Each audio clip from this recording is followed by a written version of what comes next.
Bismillahirrahmanirrahim. Di antara sumber-sumber akidah yang keliru, contohnya ini sering saya ulang-ulang, menjadikan tradisi sebagai sumber akidah. Menjadikan tradisi sebagai sumber akidah. Saya ingatkan tradisi, ya, ada yang baik dan ada yang buruk. Kalau tradisi itu baik, maka hendaknya dipertahankan. Seperti Rasulullah SAW tatkala diutus ke kaum musyrikin Arab, mereka memiliki tradisi yang baik dan mereka memiliki tradisi yang buruk. Di antara tradisi mereka yang baik, meskipun mereka dalam kondisi jahiliyah, contohnya mereka jujur. Contohnya mereka suka memuliakan tamu. Contohnya mereka setia, ya. Contohnya mereka dermawan.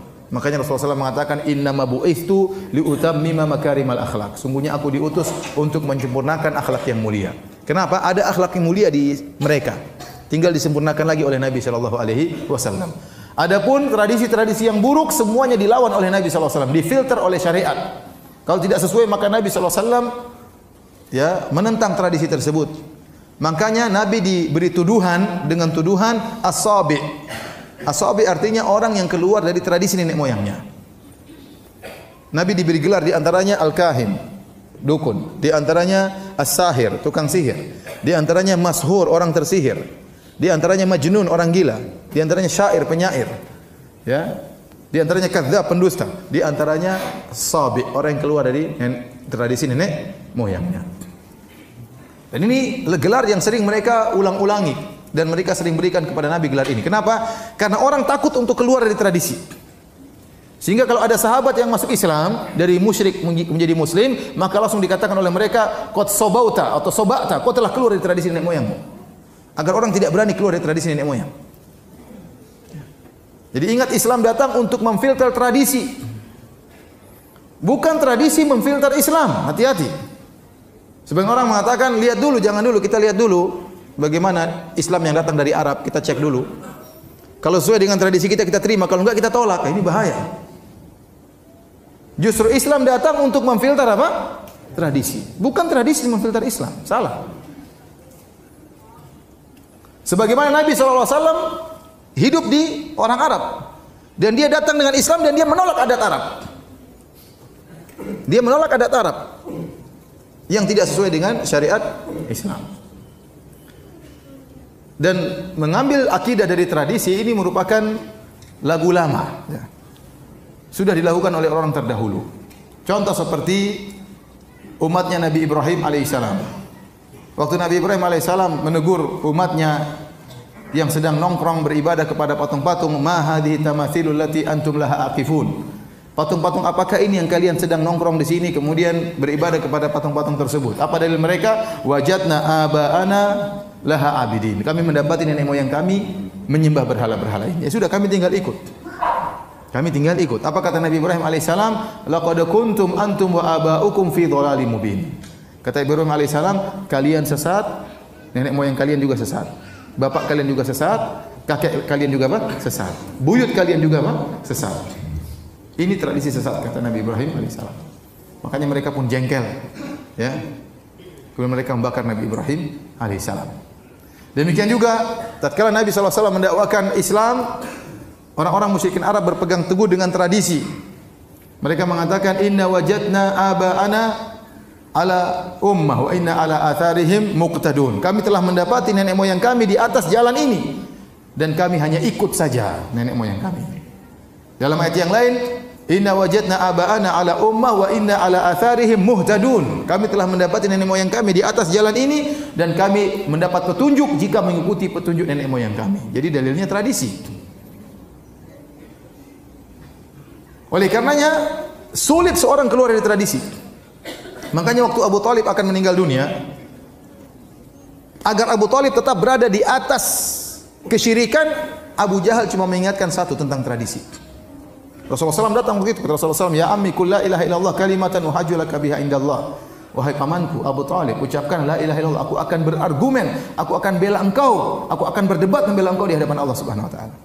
Kata Abu Jahal tatkala itu, atarghabu an millati Abdul Muttalib, apakah kau benci dengan agama nenek moyangmu? Selesai. Diingatkan dengan tradisi sehingga Abu Thalib tidak mau ngomong la ilaha illallah.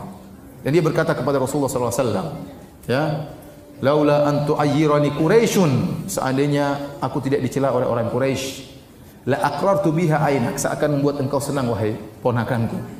Tapi gara-gara dia tidak mau dicela, akhirnya tidak jadi masuk Islam. Padahal dia sudah tahu agama Nabi di atas kebenaran. Ya. Oleh karenanya, tradisi sangat berbahaya kalau tradisi salah dijadikan pegangan oleh masyarakat. Di antara hal yang membuktikan susah atau sulitnya keluar dari tradisi, ini juga sering saya sampaikan, ya. Lihatlah bagaimana di sebagian negeri kita ada suatu suku yang suku tersebut luar biasa, banyak ulama berasal dari suku tersebut, banyak orang-orang hebat, pakar agama berasal dari suku tersebut, tetapi sampai sekarang ya tradisi masih berlaku, kalau ada pernikahan maka yang bayar mahar perempuan. Kemudian nasab kembali kepada perempuan. Warisan yang pegang juga siapa? Perempuan. Ini salah atau tidak? Salah total atau salah sedikit? Salah total. Tapi masih bertahan tradisi atau tidak? Masih. Mungkin jangan-jangan ada di antara antum yang seperti itu. Padahal di situ banyak ulama. Kenapa sulit untuk dirubah? Tradisi susah untuk dirubah. Susah untuk dirubah. Saya dapati, kemarin ngobrol dengan sebagian teman, Ustaz ada tradisi di sini. Tadi pagi saya ngisi pengajian. Ada tradisi di sini Ustaz, nyembelih kerbau kemudian diletakkan di pantai. Supaya apa? Supaya ininya banyak, supaya macam-macam, supaya aman pantainya. Ya, ini kesyirikan. Ya. Menyembelih hewan untuk jin.